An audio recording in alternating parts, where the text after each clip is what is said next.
You knew I'd choose him if he ever asked. She smirked during dinner with her parents. I didn't respond. Just stood up, thanked her parents for dinner, and left. Packed her things and left them outside the door. Changed the locks. She came home still smirking. Then she saw her stuff in the hallway. Hey viewers, before we move on to the video, please make sure to subscribe to the channel and hit the like button if you want to see more stories like this. Thanks.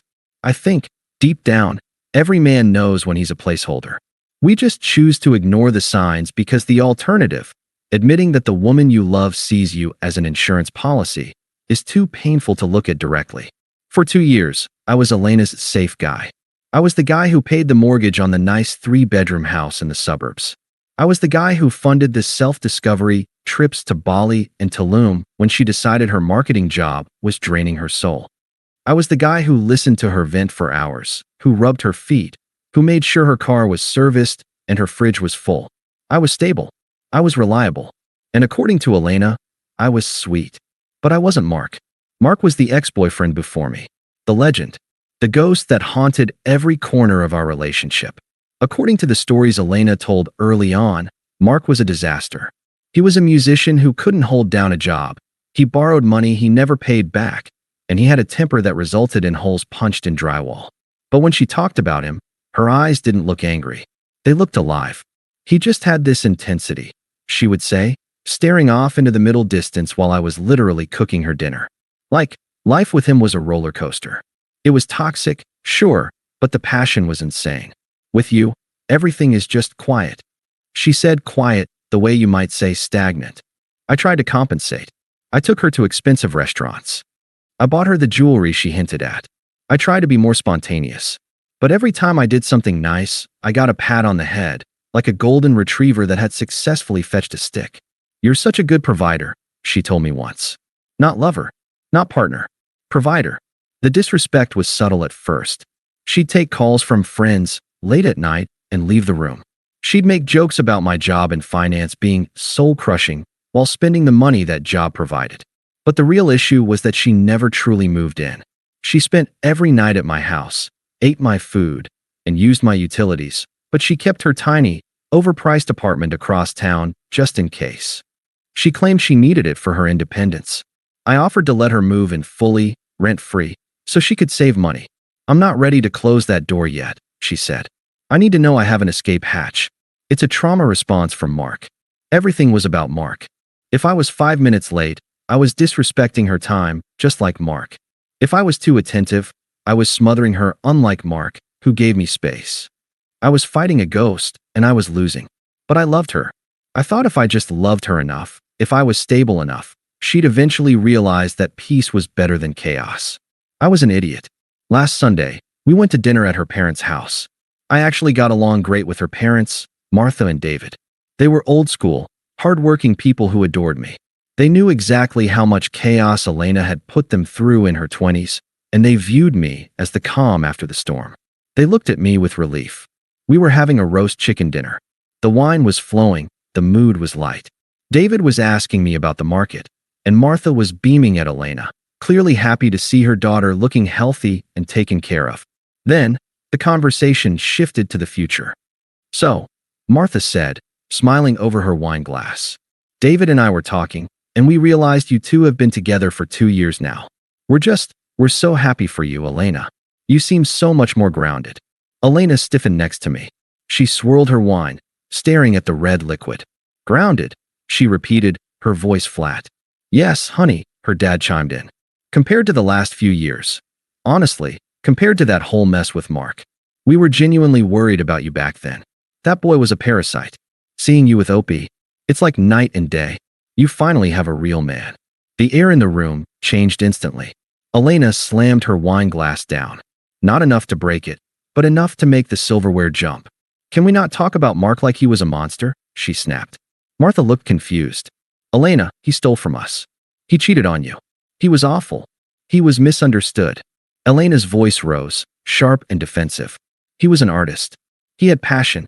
He didn't care about 401ks and lawn maintenance and boring suburban polite conversation. He made me feel things.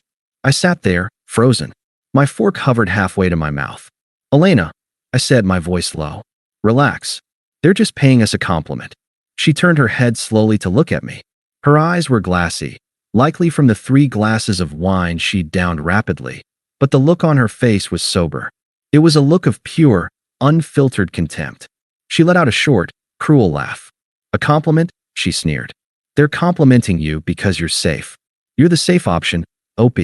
You're the guy a girl settles down with when she's tired of being hurt. But don't confuse safe with wanted. Elena, that's enough, her father warned, his face turning red. She didn't stop. She leaned in closer to me, resting her chin on her hand, a smirk curling on her lips. It was the smirk of someone who believes they hold all the cards. Someone who thinks you are so desperate to keep them that they can say anything. Let's be real, she said, loud enough for the neighbors to hear. You know I'd choose Mark if he ever asked. If he called me right now and said he was ready, I'd be gone. You're great, you're stable, but you're not him. You'll never be him. The room went dead silent. Martha gasped, covering her mouth with her hand. David looked like he was about to have a stroke. I looked at Elena. She was still smirking, waiting for me to do what I always did. De-escalate, apologize for upsetting her, and smooth things over. She expected me to swallow the poison and thank her for it. For the first time in 2 years, I didn't feel the need to fix anything. I didn't feel angry. I didn't feel sad. I felt nothing. I carefully placed my napkin on the table. I pushed my chair back. The scrape of the wood against the floor was the only sound in the house. I stood up, buttoned my jacket, and looked at her parents. Martha, the chicken was absolutely delicious. David, thank you for the wine. You've always treated me like family, and I appreciate that more than I can say. Opie, wait. Martha stammered, tears in her eyes. I didn't look at Elena. Not even a glance. I'm going to head out now, I said calmly. Where are you going? Elena asked.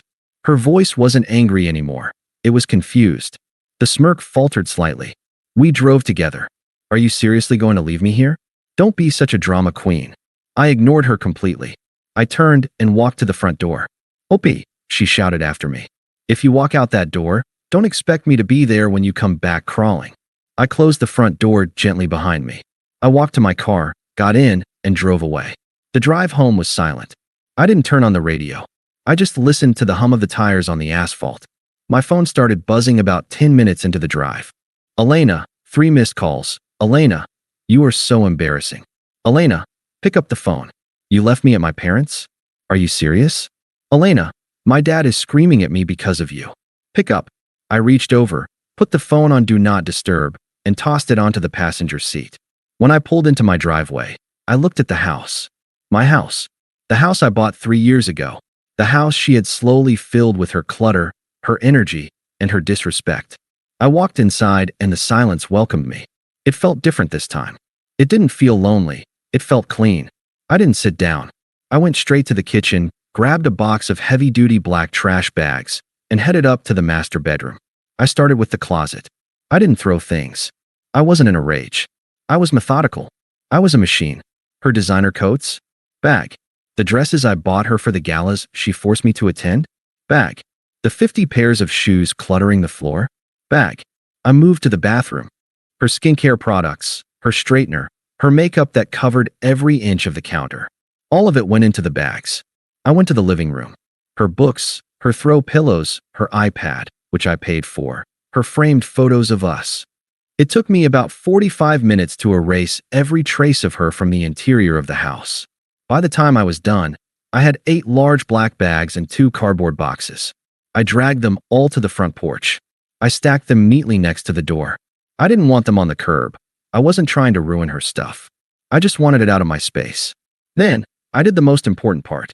I went to the smart lock panel on the front door. I pulled up the app on my phone. User, Elena. Status, active. Action, delete user. I heard the mechanism in the lock whereas it reset. I went to the back door and did the same. Then the garage code. I walked back into the kitchen, poured myself a glass of bourbon, the good stuff I usually save for special occasions, and sat down on the sofa. I checked my phone. 25 missed calls. 40 texts. The tone of the texts had shifted. Elena, my dad is driving me home. You better be there. Elena, this isn't funny, Opie. Elena, I'm sorry I said that, okay? I was just drunk. Stop being a baby. Elena, we're 5 minutes away. I took a sip of the bourbon. It burned, warm and grounding. I heard a car pull into the driveway. Headlights swept across the living room window. Car doors slammed. Voices were raised outside. I recognized David's voice. He sounded furious, but not at me. Then, silence.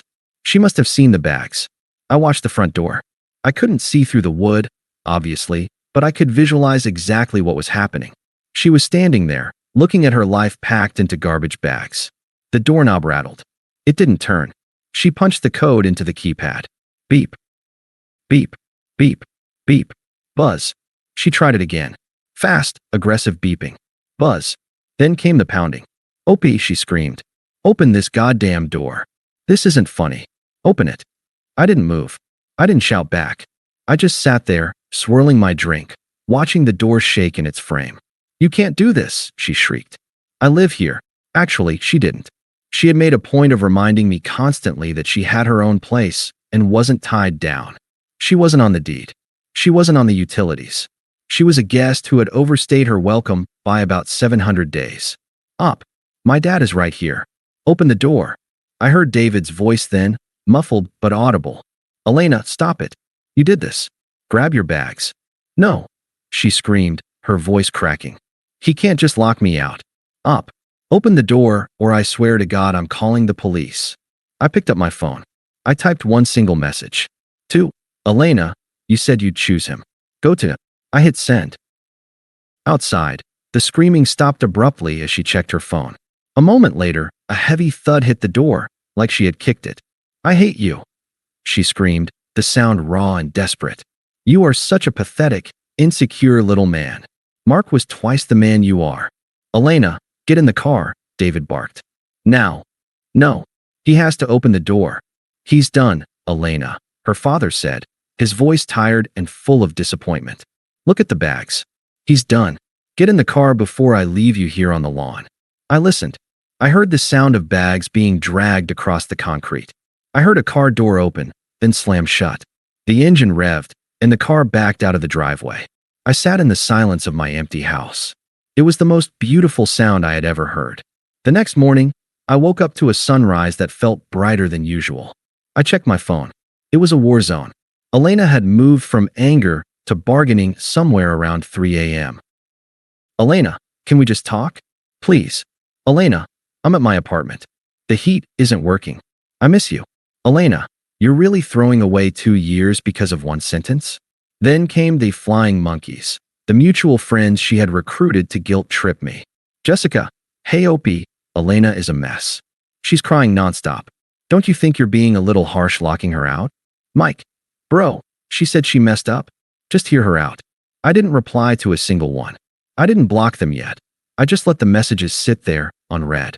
It was fascinating to watch the spin machine work. In her version of the story, I was the villain who snapped over nothing and threw a helpless woman onto the street.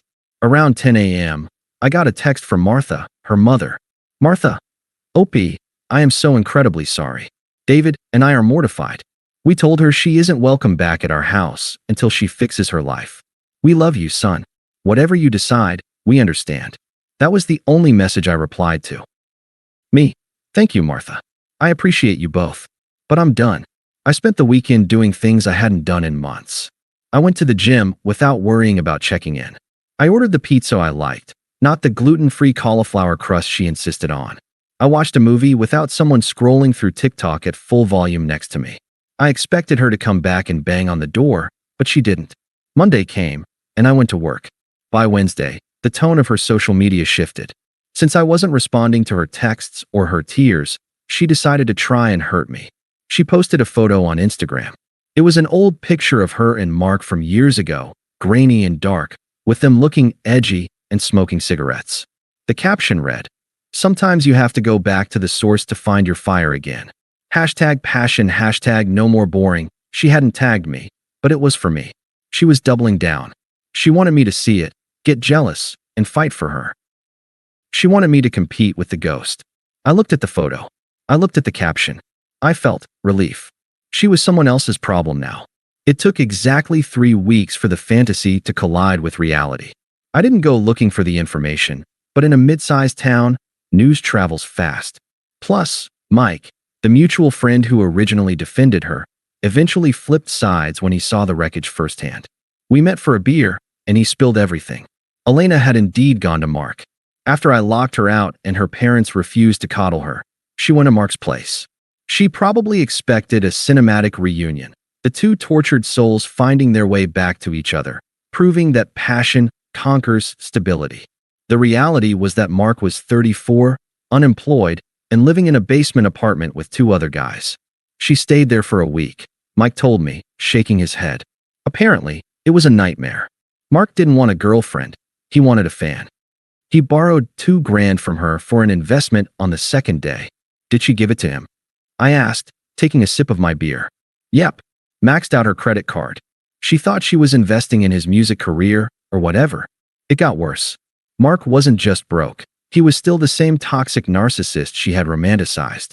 But without the filter of nostalgia, it wasn't intense. It was just abusive. He made fun of her for being washed up. He flirted with waitresses in front of her. He told her she was too suburban now. The crash came on a Friday night. Elena had tried to stage an intervention about his drinking. Mark responded by laughing in her face, telling her she was acting like a nagging wife, and kicking her out at 2 a.m. so he could bring another girl home from the bar. She called me crying, Mike said. She has nowhere to go. She gave up her apartment lease thinking she was going to move in with Mark or that you'd beg her back. She's sleeping on Jessica's couch. I listened to the story like I was hearing about a stranger on the news. It was tragic objectively, but it didn't hurt. She wants to talk to you, OP, Mike said cautiously. She knows she messed up. She says Mark was a mistake, and she just panicked. She says you're the only man who ever treated her with respect. She's right, I said. I did treat her with respect, and she spat in my face. So no chance. Mike, I said, putting cash on the table for the bill. She told her parents, to my face, that she would choose him. She got exactly what she asked for. I'm not the consolation prize. It had been 6 months. My life had leveled up in ways I hadn't expected. Without the emotional drain of walking on eggshells, my career skyrocketed. I was sleeping better. I looked younger. I had started dating a pediatrician named Sarah, a woman who actually asked me how my day was and listened to the answer. I hadn't heard from Elena in months. I assumed she had moved away or found a new victim. Then came the wedding. It was a mutual friend's wedding, someone I couldn't skip. I knew there was a chance Elena would be there, so I brought Sarah. Not as a shield, but because she was my partner. I saw Elena across the reception hall during the cocktail hour. She looked diminished. She had lost weight, but not in a healthy way. Her hair was brittle. She was wearing a dress that looked a few years old, and she was drinking heavily. She was standing alone near the bar, scanning the room. Her eyes locked onto me. Then they slid to Sarah, who was laughing at something I'd said, her hand resting gently on my arm. Elena's face crumpled. For a second, I thought she was going to run. Instead, she downed her drink and walked straight toward us. I didn't flinch. I turned to face her. Opie, she said. Her voice was raspy. Elena, I nodded. This is Sarah. Sarah, being the class act she is, smiled warmly. Hi, Elena. Nice to meet you. Elena ignored her completely. She stared at me with wet, desperate eyes. Can we talk? She asked. Just for a minute? Alone. I don't think there's anything to say. I replied comfortably. Please, she whispered. I need to apologize. Properly. I need you to know that I know I was an idiot. He was nothing. You were everything. I took it for granted. She reached out, trying to touch my arm. I took a subtle step back, placing myself out of her reach. Elena, I said, keeping my voice low and pleasant. You don't need to apologize. Yes, I do, she insisted, tears spilling over. I miss you. I miss us. I miss the house. I miss my best friend. Everyone makes mistakes, right? Can't we just get coffee? Start over. The audacity was breathtaking. She genuinely thought that because she had failed with Mark, she could just hit the undo button on me. I looked at her, really looked at her. I searched for any anger, any lingering love, any desire for revenge. There was nothing, just a mild boredom. We can't start over, I said softly. Why? She pleaded. Because of her? She jerked her head toward Sarah. No, I said. Because of you. She froze. Elena, you spent 2 years treating me like a waiting room, I said, my voice calm enough to order a coffee. You waited for something better to come along. You got it. You got the excitement, the chaos, the passion you wanted. I didn't want it, she sobbed. I wanted you. No, I corrected her. You want me now because the other option failed. You want safety again. But I'm not a safety net. I'm a person. I took Sarah's hand. I'm happy, Elena. Genuinely happy. And the harsh truth is, my life got significantly better the moment you left it. I don't hate you. I just don't have a vacancy for you anymore. She stood there, mouth open, mascara running down her cheek. She looked small. Take care of yourself, I said. I turned my back on her. Opie, she called out, her voice cracking, sounding like a child who had dropped an ice cream cone. I didn't look back. I walked Sarah onto the dance floor. The band started playing, the lights dimmed, and for the first time in my life, I wasn't wondering if I was enough. I knew I was. And she was just a ghost in the crowd, fading away until she was gone completely. Thanks for watching. Make sure to subscribe to the channel and hit the like button. What do you think about this story? Share it in the comments.